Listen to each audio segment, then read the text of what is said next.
नमस्कार, future express में आप सभी का स्वागत है। मैं हूं वीरेंद्र कुमार और आप देख रहे हैं मिड सेशन डेरिवेटिव्स पे। आज की अगर आप देखें आपकी अप्रोच क्या हो सेकंड हाफ पे, निफ्टी बैंक पर आपको क्या करना है, स्टॉक स्पेसिफिक आपको क्या रुझान रखना है, सब पे बातचीत होगी इस कार्यक्रम में फ्यूचर एक्सप्रेस में। कार्यक्रम में आज हमारे साथ हिस्सा होंगे शिवांगी शारदा, उनसे करेंगे बातचीत, उनकी कॉल्स, निफ्टी और निफ्टी बैंक रिव्यू और आज का सस्ता ऑप्शन, हर चीज़ होगी यहाँ पर। पहले आते हैं मार्केट्स पे। मार्केट्स एग्जैक्टली क्या रहे हैं, 17,678 और ये निफ्टी का स्तर है, निफ्टी बैंक करेगा 38,953 पे। आज सुबह भी हमारी अप्रोच क्लियर कट थी, by and dips, by closure to base और अबव 17,720। तो जो पहली अप्रोच थी उसने काम किया बखूबी। दोनों इंडस्ट्रीज पे हमारे बेस क्या थे, 17,556, यानी जो ऑप्शन बेस है 600, 17,600 के आसपास बाय कीजिएगा, एग्जैक्टली वही बेस। बैंक निफ्टी में क्या था, 38,760, 740, 38,610, वो एक बेस है, वहां पे आज लो देखिए, एग्जैक्टली वही ट्रैजेक्टरी है। और बात यही हुई थी कि हायर लेवल्स पे हम टेस्ट करेंगे 690, 710 का जोन, जो कि एक डिफिकल्ट जोन होगा। क्यों? क्योंकि इस वीकली कॉन्ट्रैक्ट में सबसे बड़ा कॉल राइटर वहीं पे खड़ा है। और अगर हम निफ्टी बैंक को लोअर लेवल्स पे लेते हैं तो हायर लेवल्स पे सप्लाई आएगी 39,000 पे। क्यों? क्योंकि वीकली कॉन्ट्रैक्ट पे करीब 14 लाख का आउटस्टैंडिंग वाई वहीं पे खड़ा है। और आप यकीन मानिए दोनों ही इंडस्ट्रीज ने, चाहे वो निफ्टी हो, 17,000 को इंट्राडे में जब एक बार इसने आज छुआ, आज का इंट्राडे हाई है करीब 17,699.90। और अगर आप बैंक निफ्टी को देखें तो आज का इसका इंट्राडे हाई है 39,003। तो दोनों ही इंडस्ट्रीज को कॉल राइटर्स के जोन में आके थोड़ा सा स्ट्राइक किया और उसके बाद हम बैकफुट पे आ गए मोटे तौर पे। अब ऑप्शंस के डेटा क्या कहते हैं, आइए एक बार रीड करने की कोशिश करते हैं, उसके बाद चलेंगे शिवांगी के पास।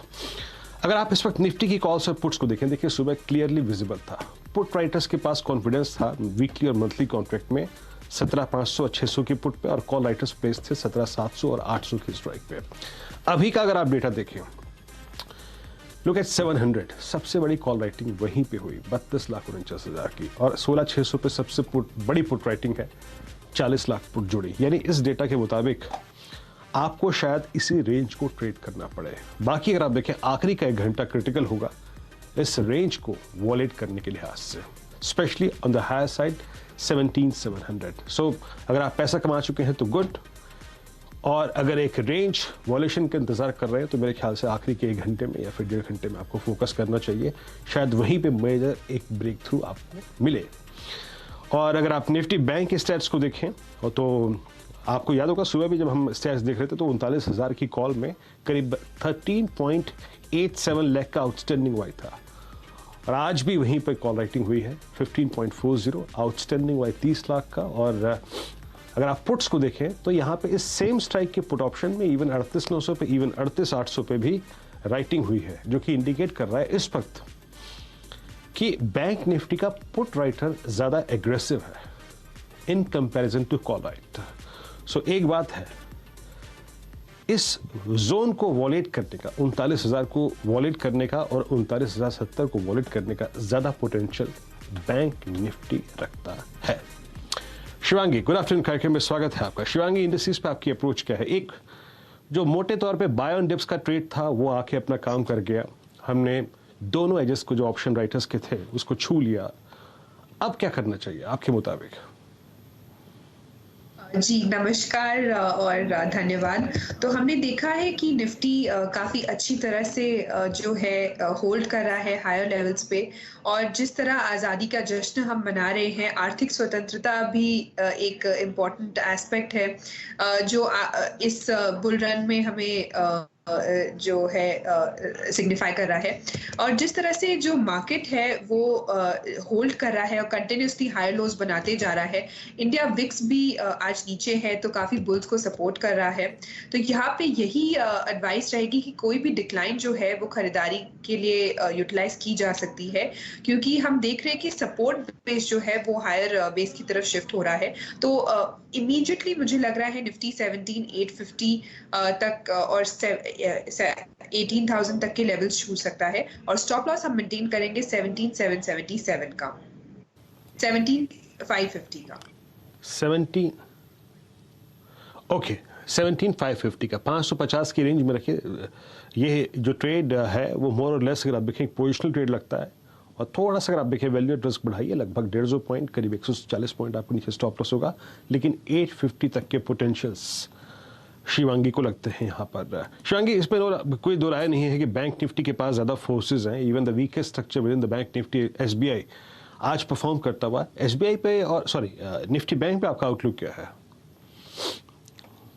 निफ्टी की अगर हम बात करें तो पिछले 2 महीनों से हमने देखा है कि ये आउट परफॉर्म कर रहा है ब्रॉडर मार्केट को, और यहाँ कंटिन्यूड स्ट्रेंथ अभी भी नजर आ रही है। तो जिस तरह से जो बैंकिंग स्टॉक्स है बोथ प्राइवेट एंड पीएसयू, जिस तरह से ये ड्राइव कर रहा है इंडेक्स को, 39,000 तक के लेवल्स अभी देखने को मिल जाएंगे इमीडिएटली, और ऊपर में 39,250, और हम स्टॉप लॉस मेंटेन करेंगे 38,750 का। ओके, आपको अगर आप देखें यहाँ पे बैंक्स अच्छे लगते हैं, बैंक्स स्ट्रॉन्ग है और स्ट्रक्चर स्ट्रॉन्ग है। प्लीज़ शिवांगी के जो टारगेट स्टॉप लॉसेस हैं बैंक निफ्टी पे वो लेके आइए। जैसे कि अगर आप देखें निफ्टी पे उनका कॉन्फिडेंस है, और 17 माफ़ कीजिएगा 17,550 की रेंज में जो स्टॉप लॉस है, यहाँ पे करीब करीब वो स्टॉप लॉस आता है 38,750 पे, और टारगेट 39,250। एक बार अगर 39 क्रॉस हुआ तो ये 250 पॉइंट का स्विंग आपको और मिल जाएगा। अब बात करते हैं शिवांगी जी के जो स्टॉक स्पेसिफिक कॉल है, आइडियाज़ हैं, उन पर आते हैं। शिवांगी, एग्जैक्टली इस वक्त कंफर्टेबल आप स्टॉक्स में कितना है, कौन कौन से स्टॉक्स में, और आपके आज के तीन इंपॉर्टेंट स्टॉक फ्यूचर्स जिसको आप चेज करना चाहेंगे वो कौन से हैं? जी बिल्कुल, तो हमने देखा है कि इनिशियल टिक में जो आज निफ्टी है थोड़ी सी वीकनेस देखने को मिली थी, पर जो पुल बैक आया था वो सिर्फ और सिर्फ रिलायंस की वजह से आया था। तो यहाँ ये स्टॉक मुझे काफी पॉजिटिव लग रहा है, काफी शानदार वे से इसने पूरे इंडेक्स को संभाला, और वीकली चार्ट स्ट्रक्चर अगर हम देखें तो बहुत ही स्ट्रॉन्ग बुलिश कैंडल बना रहा है। ऑफ कोर्स क्लोजिंग आज है, और जिस तरह से बुल्स पूरे डोमिनेंस पे है, मुझे लग रहा है यहाँ रिलायंस 2700 तक के लेवल्स छू सकेगा। स्टॉप लॉस हम मेंटेन करेंगे 2600 का। दूसरा पिक मेरा रहेगा हैवी वेट स्पेस में से, वो है एचडीएफसी लिमिटेड। तो ये स्टॉक जो है वो वीकली फ्रेम में हायर लोज बनाते जा रहा है, और यहाँ पे अच्छी बात ये है कि कोई भी जो डिक्लाइन है वो खरीदारी उसमें देखने को मिल रही है, और यहाँ पे मुझे लग रहा है ये 2550 तक के टारगेट्स देख पाएगा, और स्टॉप लॉस हम मेंटेन करेंगे 2400 का।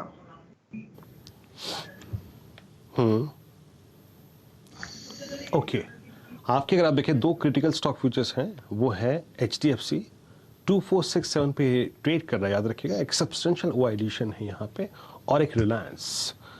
एसेट स्क्रीन आपकी स्क्रीन पे है, जिस चैनल को आप देख रहे हैं सीएनबीसी आवाज, उनका जो स्वामित्व प्रबंधन है वो रिलायंस इंडस्ट्रीज होल्ड करते हैं। 2700 अगर आप देखें तो आपका लक्ष्य है यहाँ पर, 2600 का अगर आप देखें स्टॉप लॉस है।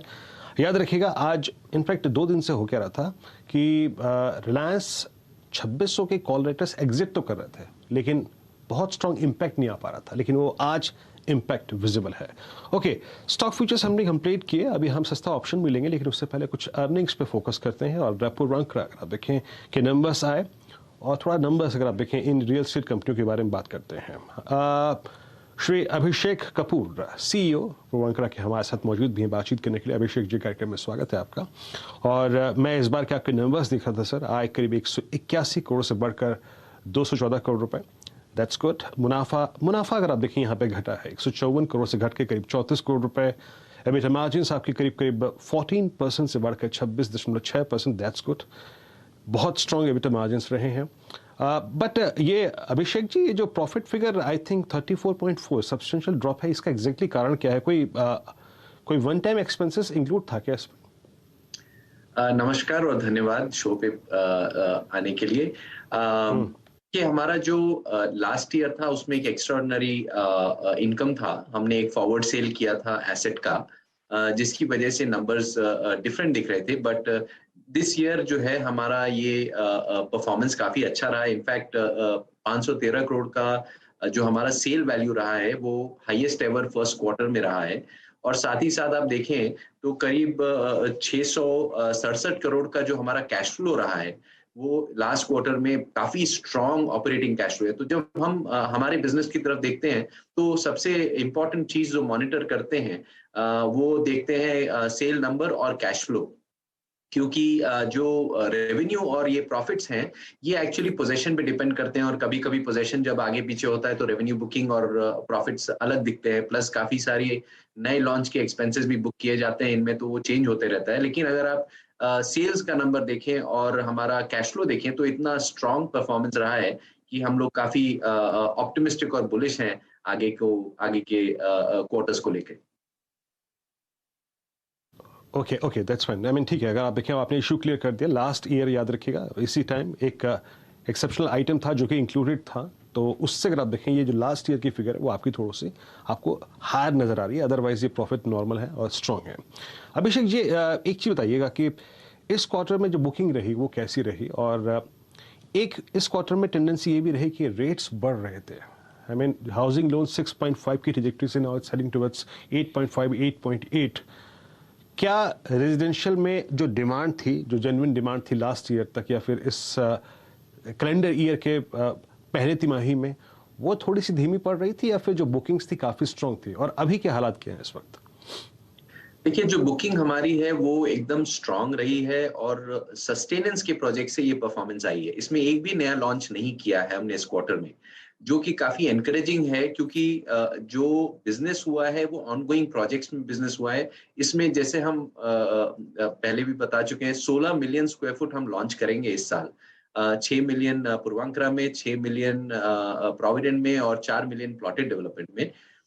तो इसके अलावा ये सस्टेनेंस के प्रोजेक्ट्स में से है जो ऑनगोइंग प्रोजेक्ट्स हैं। तो ऑनगोइंग प्रोजेक्ट्स में हमें सुधार दिखाई दिया है अब्जॉर्प्शन लेवल्स में और इंटरेस्ट में। तो जो इंटरेस्ट रेट की आपने बात की, उससे कोई खासी फर्क आज की डेट में नहीं पड़ा है, क्योंकि अगर आप उसको कैलकुलेट करें, देखिए दो चीजें हैं इसमें। क्या इम्पैक्ट है, रियलिस्टिक इम्पैक्ट क्या है, पर मंथ के ईएमआई पे कितना इम्पैक्ट हुआ, और जो इनकम ग्रोथ हुई उससे कंपेयर करने पे क्या इंटरेस्ट रेट का जो इम्पैक्ट है उस पे डिसीजन मेकिंग पे कोई इम्पैक्ट होगा। तो उसका आंसर ये है बेसिकली, अगर आप कैलकुलेट करें थोड़ा सा, कि जो इंक्रीज हुआ है सैलरी में और हाउस होल्ड इनकम में अप्रेजल के बाद, और जो जिन्होंने जॉब चेंजेस किए और जो जिस तरह का आजकल जॉब मार्केट है उसको लेकर के जो इंक्रीज हुआ है, आप अगर 12 से 15% भी अगर इंक्रीज माने, तो ये जो मार्जिनल इंक्रीज है इंटरेस्ट रेट में, इससे कोई खासी फर्क इनके ईएमआईज पे नहीं पड़ा है। वो इंक्रीमेंट काफी कुछ अब्सॉर्ब कर सकता है और आगे भी कर सकता है, इनफैक्ट वहां पे भी मार्जिन है। ओके, दूसरा आप देखें कि ये काफी pent-up, I got your point sir, बिल्कुल। हाँ, और तीसरा चीज ये है कि किसी भी प्रोजेक्ट में जब आप कोई भी परचेज साइकिल जो होती है ना, वो 15 से 20 साल की होती है। उसमें इकोनॉमिक साइकिल आएगी और जाएगी। तो मुझे लगता है उसमें काफी इंटरेस्ट प्लानिंग से भी फेमिलियर हो गई है कंज्यूमर आज की डेट में, कि आप प्रीपे कर सकते हैं, आप अपने लोन को एडजस्ट कर सकते हैं, टाइम एक्सटेंड कर सकते हैं या शॉर्टन कर सकते हैं, तो आप ईएमआई मैनेज कर। सो वो चीजें भी काफी कुछ अब कस्टमर्स कर सकते हैं, और जिससे भी कोई खासी फर्क अब हम डिमांड में नहीं देख रहे हैं। इनफैक्ट हम काफी ऑप्टिमिस्टिक हैं, क्योंकि ये सबसे मंदा क्वार्टर रहता है रियल एस्टेट में। जो अप्रैल क्वार्टर रहता है वो नॉर्मली ये मंदा क्वार्टर रहता है, और आगे अभी जो सीजन आएगा सितंबर से जो शुरू होगा मार्च तक, आई थिंक वो पीक सीजन होगा बिजनेस के, तो हम काफी ऑप्टिमिस्टिक हैं उसको लेकर। ओके ओके, ऑप्टिमिस्टिक आप काफी हैं। तो अभी कोई नया लॉन्चेस प्लान्ड है सर अगले के 3 या फिर 6 महीने में, कोई नया प्रोजेक्ट बहुत संक्षेप में? जी बिल्कुल, जैसा मैंने बताया 16 million square foot, 6 million Puravankara में, 6 मिलियन प्रोविडेंट में और 4 मिलियन प्लॉटेड में। और इसमें हम जो लॉन्चेस कर रहे हैं वो बैंगलोर, चेन्नई, मुंबई, पुणे और कोची में और कोयम्बटूर में फोकस्ड है। ये सारे डेवलपमेंट्स मेजॉरिटी जो है वो एक्चुअली बैंगलोर में है इस साल। देखिए हमारे पास करीब 54 मिलियन स्क्वायर फुट का लैंड बैंक है, और इसमें हमारा इक्विटी लगा हुआ है। इसको मोनेटाइज करने से हमको इक्विटी फ्री होता है, और जैसे जैसे आगे बढ़ेंगे वैसे वैसे रिटर्न ऑन कैपिटल एम्प्लॉयड वो इम्प्रूव होते जाएगा। तो हमारा फोकस रियली ये लैंड बैंक को मोनेटाइज करने का है, बिकॉज यहाँ पे हमारा इक्विटी लगा हुआ है। तो इस साल जो टारगेट है अगले 12 महीने में हमको ये 16 मिलियन मार्केट में लेके आना है। ओके, अभिषेक जी बहुत बहुत शुक्रिया, आप इस कार्यक्रम में शामिल हुए। नंबर्स पे, डिमांड आउटलुक और रेट हाइक का क्या इम्पैक्ट है, सब पे बातचीत करने के लिए। और आई थिंक आपके जो लॉन्च बुक है वो भी काफ़ी स्ट्रांग है, इस सब पे बातचीत करने के लिए। Best of luck sir for next quarter, आपसे फिर होगी मुलाकात, नंबर्स पे बात। डिमांड एनवायरनमेंट काफ़ी स्ट्रांग है अभिषेक जी के, अगर आप वर्ड्स को समझे तो। ब्रेक के बाद फ्यूचर एक्सप्रेस में आप सभी का स्वागत है। मार्केट सभी भी अगर आप देखिए DI की ट्रैजेक्टरी में, मोर स्पेशली बैंक निफ्टी। अब थोड़ा वक्त हमारे पास कम है, एक खबर भी आपको महत्वपूर्ण देनी है, और उससे पहले एक काम करते हैं, सस्ता ऑप्शन को निपटाते हैं। बताइए शिवांगी, किस ऑप्शन को चेज करना चाहेंगे आप? क्या लग रहा है आपको रीजनेबली प्राइस जिसको इस वक्त चेज करना चाहिए सेकेंड हाफ के लिए? जी, आज के अगर सस्ता ऑप्शन के लिए मैंने पिक किया है नौकरी का एक ऑप्शन। तो यहाँ पे हमने देखा है कि एक पोल एंड ट्रैक ब्रेकआउट हुआ है, उसके बाद काफी अच्छा फॉलो अप बाइंग आया है इस स्टॉक में हायर जोन्स पे। यहाँ पे जो प्राइस और OI का जो कॉम्बिनेशन है, यहाँ पे जो अपसाइड बन रहा है वो काफी एक स्ट्रॉन्ग मूवमेंट बता रहा है, और जो वॉल्यूम्स भी है वो भी अपने मंथ हाई के आसपास है। तो मुझे लग रहा है यहाँ पे जो है 4600 का जो कॉल है उसमें बाइंग की जा सकती है। स्टॉप लॉस हम मेंटेन करेंगे 100 रुपए का और टारगेट 160। ओके, इन्फो एज, ये स्टॉक बहुत बेहतरीन प्लेसमेंट थी इसकी। आज सुबह सुबह भी हम शिवांगी इसको डिस्कस कर रहे थे। इनफैक्ट एक क्लियर स्विंग बेस से बाहर निकलता हुआ, और शिवांगी के मुताबिक अब सेकेंड हाफ के लिए आपको इस ऑप्शन को चेज करना चाहिए। आपकी स्क्रीन पर आप देखें वो ऑप्शन प्लेस्ड भी है।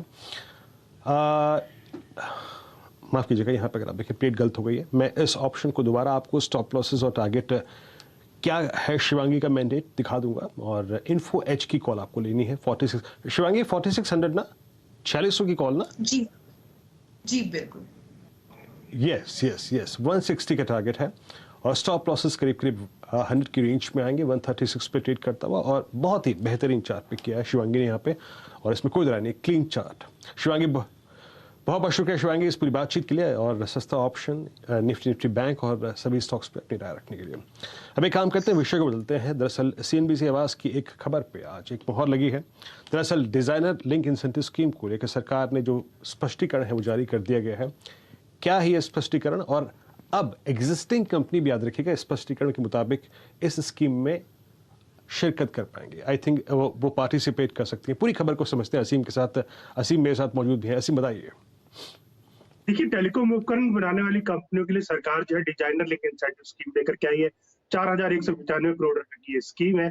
इसके तहत सरकार ने आवेदन मंगाने की शुरुआत जो ऑलरेडी कर दी है। इसमें सरकार 5 से 8% इंसेंटिव जो है वो देती है। लेकिन एक सबसे बड़ी चीज थी कि जो पुरानी कंपनियां है वो इस नई स्कीम के अंदर पार्टिसिपेट कर पाएंगी या नहीं कर पाएंगी। तो उसको लेकर के सरकार ने क्लैरिफिकेशन जो है वो जारी कर दिया कि जो पुरानी कंपनियां हैं उनको भी इस नई स्कीम के अंदर पार्टिसिपेट करने का मौका मिलेगा। पुरानी स्कीम और नई स्कीम में क्या फर्क है? पुरानी में जो है 4 से 7% के इंसेंटिव मिलते हैं, नई स्कीम में 5 से 8% के इंसेंटिव मिलते हैं। तो सरकार जो है पुरानी कंपनियों को मौका दे रही है कि आप नई स्कीम के अंदर शिफ्ट कर जाइए। तो इसका ये मतलब है कि जिन कंपनियों को पहले 4 से 7% इंसेंटिव मिलते थे, अब उनको 5 से 8% इंसेंटिव जो है वो मिलेंगे। तो इसमें कई सारी कंपनियां, ITI है, तेजास है, डिक्सन है, HFCL है, ये सारी कंपनी पहले ही ऑलरेडी अप्लाई जो है PLI स्कीम के फर्स्ट फेज में कर चुकी है, और सेकंड फेज में भी इनको सरकार मौका दे रही है कि आप इसके अंदर इंसेंटिव जो है वो लीजिए और डिजाइनर लिंक प्रोडक्शन जो है उसके करने की शुरुआत जो कीजिए। तो इसको लेकर के सरकार ने क्लैरिफिकेशन ऑलरेडी इशू जो है वो कर दिया, और स्कीम में आवेदन करने की आखिरी तारीख जो है वो 25 अगस्त है। अब तक 30 कंपनियों ने स्कीम के अंदर आवेदन जो है वो किया है। सैमसंग के अलावा करीबन 29 कंपनियां हैं जो कि डिजाइनर लिंक इंसेंटिव स्कीम के अंदर पार्टिसिपेट जो कर रही है। तो पुरानी कंपनियां जो कि करीबन 15 एक कंपनियां, जिसमें कि 5 से 6 लिस्टेड कंपनियां, उनको भी नया मौका जब मिलेगा कि आप जो है नए स्कीम के अंदर माइग्रेट जो कर लीजिए। चलिए असीम, बहुत बहुत शुक्रिया आपका इस पूरी चर्चा के लिए और ये खबर समझाने के लिए। और इस बीच में थोड़ा सा विषय को चेंज करूंगा। डाक्टर साहब, जाते जाते कुछ स्टॉक्स लेके आइए, सिर्फ स्क्रीन पे रखिएगा, जो कि एक सुपर स्विंग देते हुए इस वक्त लेके आइए। ब्रिटानिया एक स्विंग देके डे हाई की ट्रैजेक्टरी में। मुथूट फाइनेंस, इस पर नजर रखिएगा, बहुत स्ट्रॉन्ग स्विंग डे हाई पर। OI एडिशंस काफी स्ट्रॉन्ग हैं। उसके बाद आप फार्मा स्पेस, जिसको मैं आपको कल भी जिक्र कर रहा था, नजर रखिएगा। Look at Glenmark pharma at day high above 50 day exponential moving average. और आज सुबह जो माइनस की कॉल थी, इनफैक्ट कल जो कॉल थी, जायरस माइनस का यहाँ पे एक लॉन्ग आउटलुक था 385। अब ये स्टॉक जा रहा है अपने 200 डे एक्सपोनेंशियल मूविंग एवरेज की तरफ। तो इन कुछ ऐसे स्टॉक्स में काफी स्ट्रॉन्ग वायरेशन, मोमेंटम काफी शार्प है। इन सब ट्रेड्स में हमने सुबह बात भी की थी। तो शार्प मूव देखिए डे हाई की ट्रैजेक्टरी में स्टॉक्स आते हुए बैंक निफ्टी ऑलमोस्ट 39,000 के जोन में। एक ब्रेक, आपसे अगली मुलाकात होगी आज कमाई का अड्डा में आशीष के साथ। तब तक लिए नमस्कार।